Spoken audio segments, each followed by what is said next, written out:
પહોંચાડ્યું ને ઓછામાં ઓછા ખર્ચે આપણે પહોંચાડ્યું. એટલે અંતરિક્ષમાં અને અવકાશમાં નવા નવા સાહસ થઈ રહ્યા છે. ભારતીય મૂળની દીકરી અને શું કહે છે ટીમ 9 એના એસ્ટ્રોનોટ્સ અવકાશ યાત્રીઓ એ બધા સફળતાપૂર્વક એનું લેન્ડિંગ થયું ને પાછા પૃથ્વી ઉપર આવ્યા. એ પણ આનંદનો દિવસ. ગઈકાલે ભગવાન પ્રગટ્યા એનો આનંદ દિવસ. આપણે ગઈકાલે જાગરણ કર્યું આખી રાત, એ આનંદનો દિવસ. આજે હુડારાસ. આજે વિશ્વ ચકલી દિવસ પણ છે બાપુ, ઇન્ટરનેશનલ સ્પેરો ડે. અને આપણી દીકરીઓને આપણે આ હુડારાસમાં નાચતી જોઈએ ને આપણને એમ થાય ચકલીઓ જોવો તો ખરા, જેવી ફર ફર ફર ફર ફર ફર કરે, આટલી સ્ફૂર્તિથી નાચે છે.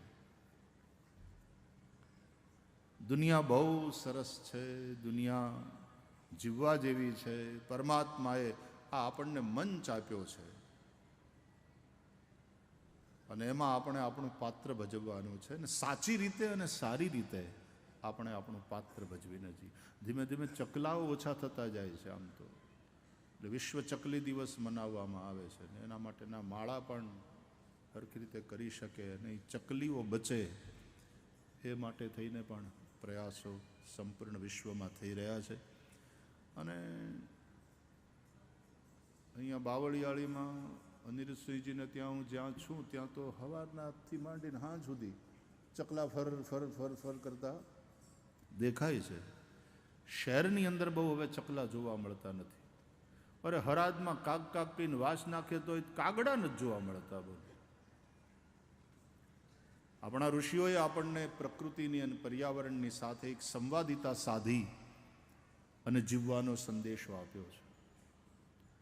આપણે રાધા કૃષ્ણની તો પૂજા કરીએ છીએ, આપણે ભગવાન શિવની પૂજા કરીએ છીએ, આપણે પરાંબા ભગવતીની પૂજા તો કરીએ છીએ, આપણે ભગવાન શ્રી હરિની પૂજા કરીએ, આપણે રામ મંદિરમાં જઈને રામની પૂજા કરીએ તો કરીએ જ છીએ. પણ આપણે તો છોડવાની પૂજા કરીએ, આપણે ઝાડવાની પૂજા કરીએ, પીપળાની પૂજા થાય, વટ સાવિત્રી વડલાની પૂજા થાય. આપણે આરાવારા આવે ત્યારે નદીમાં નાય, ભીને કપડે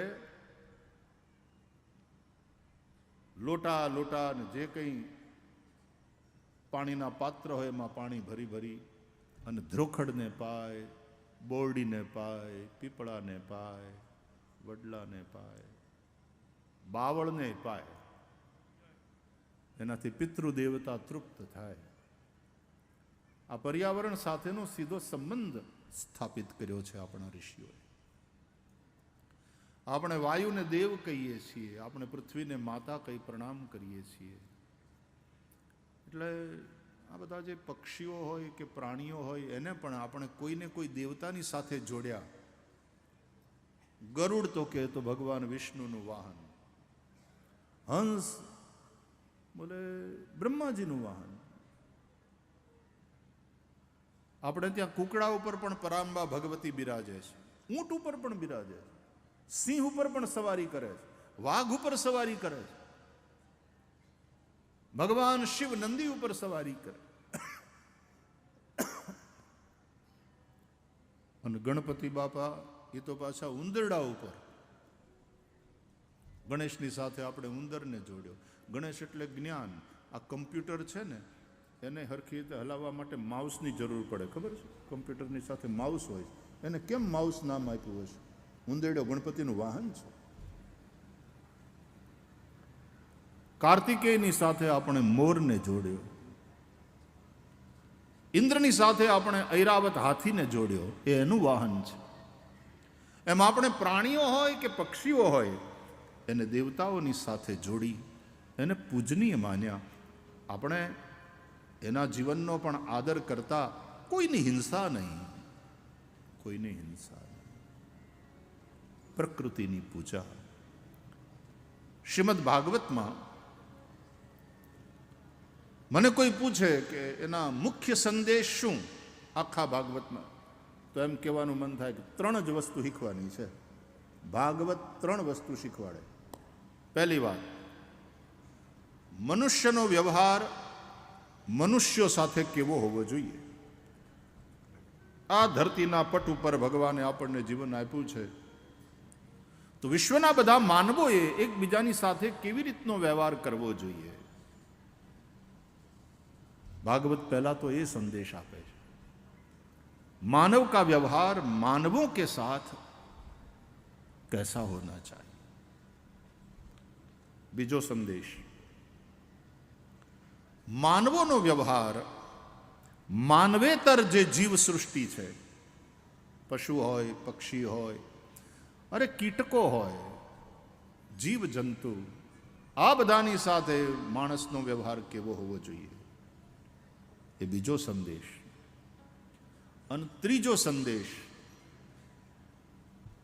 માનવોનો વ્યવહાર પ્રકૃતિ સાથે કેવો હોવો જોઈએ. પ્રકૃતિ અને પર્યાવરણ. પર્યાવરણ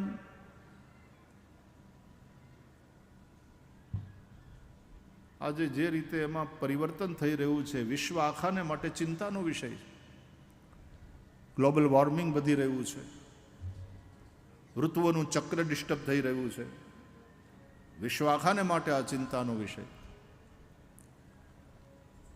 યજ્ઞ હોય, પૂજા હોય, આપણા ઋષિઓ, આપણા બ્રાહ્મણો જ્યારે યજ્ઞ કરાવે ત્યારે પછી પ્રાર્થના કરે, કાલે વર્ષતુ પર્જન્ય પૃથ્વી શસ્યશાલિની દેશોયમ ક્ષોભરહિત બ્રાહ્મણા સંતુ નિર્ભયા કાલે વર્ષતુ પર્જન્ય.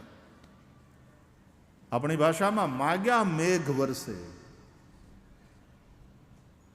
ખેડૂત જ્યારે એમ કહે ને કે મોલ હુકાય છે, હવે એક હારા વરસાદની જરૂર છે,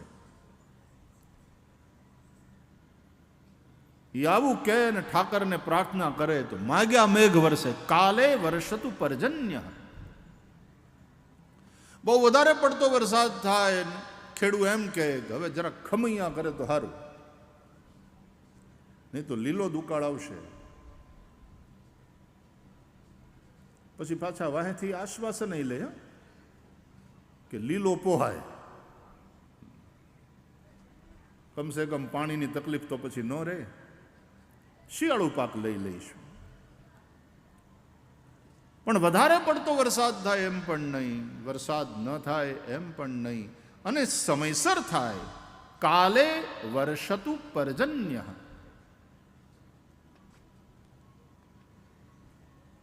સસ્ય શ્યામલા આપણી ધરતી હોય, આપણી પૃથ્વી હોય. દેશોયમ ક્ષોભરહિત બ્રાહ્મણા સંતુ નિર્ભયા. સમાજનો જે બ્રાહ્મણ વર્ગ છે એ નિર્ભય બને. સત્યની ઉપાસના કરનારો જે વર્ગ છે, કવિઓ હોય, મનીષીઓ હોય, સાહિત્યકારો હોય, જ્ઞાનીઓ હોય, સાધુ સંતો હોય, એ નિર્ભયતાપૂર્વક સમાજને સાચી વાત કહી શકે. રાજા હોય તો રાજાને પણ સાચી વાત કહી શકે નિર્ભીકપણે, કારણ કે એમાં એનો પોતાનો સ્વાર્થ નથી હોતો, સમાજના કલ્યાણની જ ભાવના હોય છે. બ્રાહ્મણા સંતુ નિર્ભયા.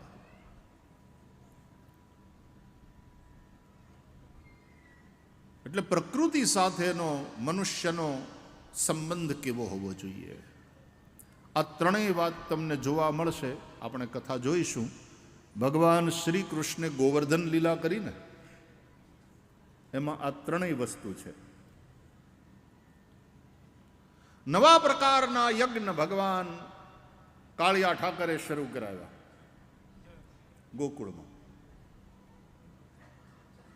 કે ગોવર્ધનનો યજ્ઞ કરો, બ્રાહ્મણોનો યજ્ઞ કરો, ગાયોનો યજ્ઞ કરો. ગાયોનો યજ્ઞ, ગાય એ બધા પ્રાણીઓમાં સર્વશ્રેષ્ઠ છે.